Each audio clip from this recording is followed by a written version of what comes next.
തച്ചമ്പാറ ഗ്രാമപഞ്ചായത്തിലേക്ക് നടന്ന ഉപതിരഞ്ഞെടുപ്പിൽ UDF സ്ഥാനാർത്ഥി വിജയിച്ചു. ഇതോടെ പഞ്ചായത്ത് ഭരണം LDFന് നഷ്ടമാകും. ഗ്രാമപഞ്ചായത്തിലെ 5-ാം വാർഡ് മുണ്ടമ്പലത്ത് നടന്ന ഉപതിരഞ്ഞെടുപ്പിലാണ് 75 വോട്ടുകളുടെ ഭൂരിപക്ഷത്തിൽ UDF സ്ഥാനാർത്ഥിയായ കോൺഗ്രസിലെ നൌഷാദ് ബാബു മാസ്റ്റർ വിജയിച്ചത്.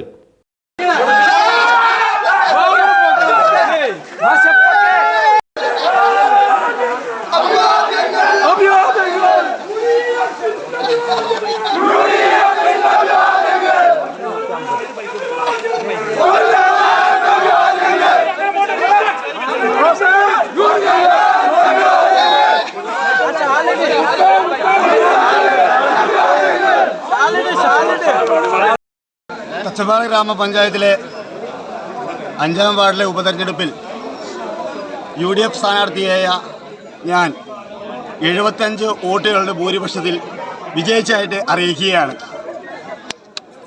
ഈ വിജയം തീർത്തും 5-ാം വാർഡിലെ പ്രബുദ്ധരായ വോട്ടർമാരോട് അവരുടെ പാദങ്ങളുടെ ബിംബങ്ങളാൽ നമിക്കുകയാണ് ഈ വിജയം എന്നുകൂടി പറയാൻ ഈ അവസരം ഉപയോഗിക്കുകയാണ്. എൻ്റെ വിജയത്തിന് പിന്നിൽ 2 മാസക്കാലം പ്രവർത്തിച്ച UDFൻ്റെ പ്രവർത്തകരെയും UDFൻ്റെ നേതാക്കന്മാരെയും സ്നേഹത്തിൻ്റെ ഭാഷയിൽ 1000 നന്ദി രേഖപ്പെടുത്താനും കൂടി ഈ അവസരം ഉപയോഗിക്കുകയാണ്. കഴിഞ്ഞ ഭരണസമിതിയിൽ 3-ാം വാർഡിൻ്റെ വികസന പ്രവർത്തനങ്ങൾ ചെയ്തതുപോലെ ഒരു സഹോദരനായി, ഒരു അനിയനായി, ഒരു മകനായി, ഒരു വാർഡ് മെമ്പറായി 5-ാം വാർഡിൻ്റെ എല്ലാ വികസന പ്രവർത്തനങ്ങൾക്കും തോളോട് തോൾ ചേർന്ന് പ്രവർത്തിക്കുമെന്ന് ഉറപ്പു നൽകാനും കൂടി ഈ അവസരം ഉപയോഗിക്കുന്നു. കുത്തികയായി വെച്ച 20 വർഷക്കാലമായി LDFന്റെ കുത്തികയായിരുന്ന വാർഡിലാണ് ഇന്ന് UDF തിരിച്ചു പിടിച്ചിരിക്കുന്നത്.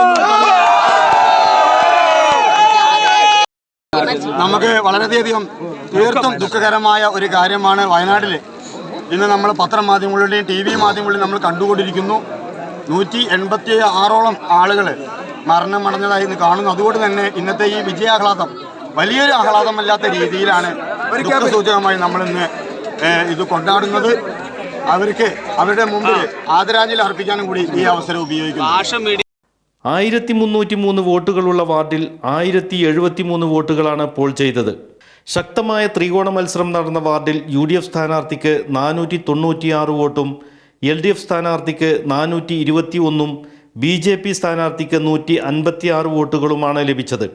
ഇതോടെ ഗ്രാമപഞ്ചായത്തിലെ ആകെയുള്ള 15-അംഗ ബോർഡിൽ UDF 8ഉം LDF 6ഉം അംഗങ്ങളായി.